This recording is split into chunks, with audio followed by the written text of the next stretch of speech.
Rebecca Fazio and I'm from Sydney in New South Wales. Been fishing ABT non-boat events since August 2011, where I did my first one. It's my second win actually. I had a first win back in 2012 at St George's Basin. I'd only been fishing the events 12 months, my third one, and I didn't really understand or appreciate the value of getting a first. So this one has been a long wait to come of struggling for it, but enjoying it. So I was stoked with the draw I got. I had Steve Gill and Chris Hickson, and day one was with Steve Gill. We went up the river past bridge onto a bay and into shallow water about 1.5 to 2 foot deep, and we just started twitching hard bodies, and I hooked up. I got a good fish and a couple more, and they came quickly. So that was on the Colt minnow, and I only had the one of it. So it was I was just amazed how thick the fish came, and I thought, oh, this is beautiful, it's coming. And then Gilly started getting the fish too, and we just had a cracking day. I landed 12 legal bream, biggest being 38.5, so it was just a really good day. So hit records on the most bream, over 5 kilos, so best tournament day. And then I went out again today with Chris Hickson, also fished the Colt minnow as well, and yeah, he had electric motor issues after 45 minutes. We had no electric, and he just wanted to see me get the fish, and he just put himself out there and was paddling the boat around with a paddle, and it looked really funny to see a paddle with a 21 foot or whatever the length of his boat is.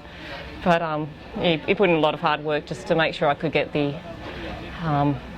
fish, and I really appreciate that. So I did cast a couple other lures. One was the panish, and I got a fish on that yesterday as well, and also got one on the cranker crab today. Last minute we went in and did some boat holes and piers, and I got one out on the cranker crab. Wasn't an upgrade, but certainly was fun just to try and extract them out of that sort of snarly territory. So good day.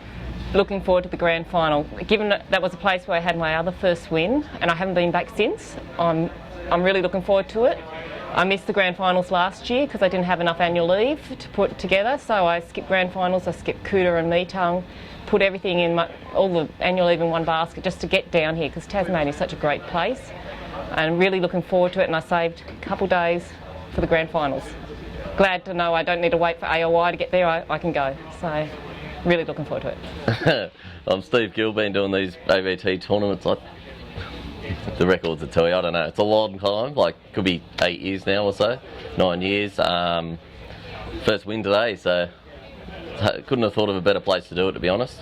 Things happen for a reason, and I love fishing this place. It's just red hot when you find them. It's tough. The guy only had 4 fish out of 5 at 10 past 1 today, so that was stressful moments. And when I did actually land that last fish, there was something wrong with my stomach. There was that ball of nerves in there, it was killing me. Yep, the first day I had a small bag to start with. I ended up with 5.73 in the end, which is the biggest limit I'd ever weighed as an individual, like in an ABT event. The previous limit was weighed here as well, about 5.67 last time we were here. Pretty similar technique really. And then today I've gone and beaten that again, so that was 5.92. And the big bream, that was 41 fork and that fat and went that hard. Unbelievable fight. Like, you know, it's not the same when a big fish like that comes out doughy and you just net him, even though we love it in tournaments. Yeah, no, it was really good. He put up such a show. I had to chase him like probably 50 metres to get him. So yeah, no, it was really good. Yeah, look, this morning started off, I woke up and I could hear it flogging down outside, and I went, oh, here we go. Like, there was one thing I thought about, that was it plays on a lot of people's mind when they're wet and it's cold and this and that, so I thought that's going to slow a lot of people down that could have chased me.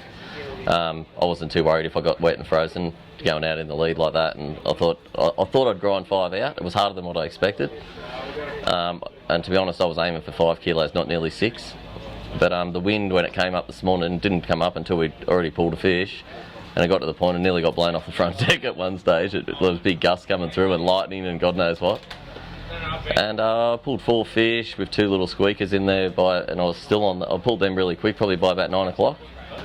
And then I struggled away, dropped a couple, nothing special, till 10 past 1, when I knew the tide would be up. And I didn't even mention to Jono all day that I had this spot. And he wanted me to go and fish a boat hole that he pulled a 33 off. He said, oh, how about you run me back to that boat hole and we'll just have one more shot at it. It seemed like there was a few there. I said, no. So we're not going there. And we went to this spot that, I don't know where it is, but it's upriver on the left, past the bridge, the Bridgewater Bridge, I think it is.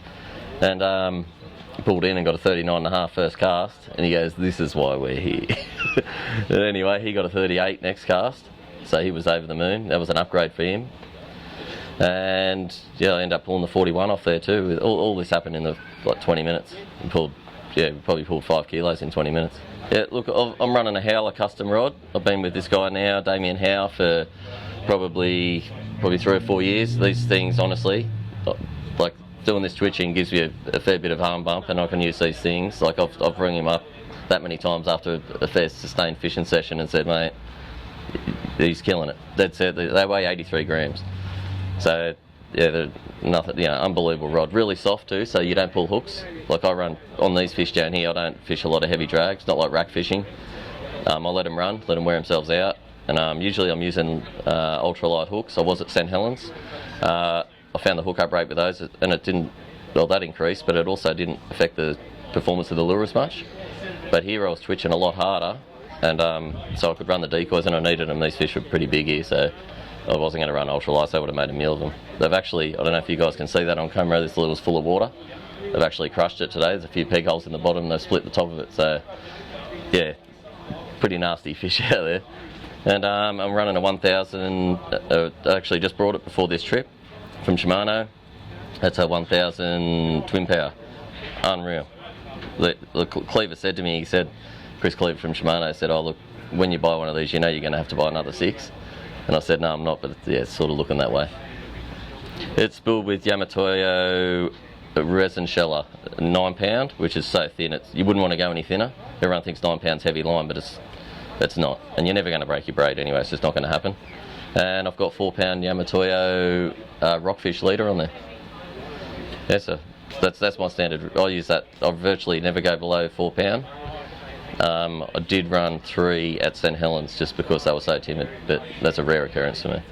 It probably hasn't even sunk in really, but I mean I've been battling away at these events for a while, as I mentioned earlier, and a lot of the boys have started to call me number 3 because I'd had 7 thirds leading up to this event.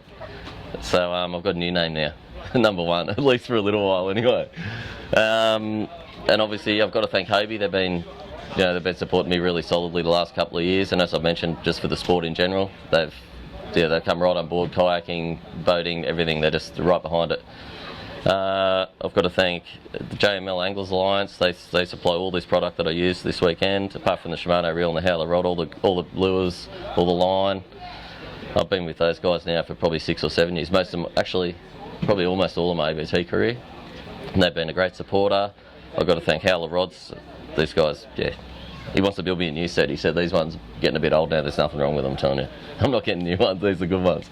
And other than that, Honda Marine. I've been with them probably the longest of anyone now. This is not a plug. I haven't had one issue with those motors.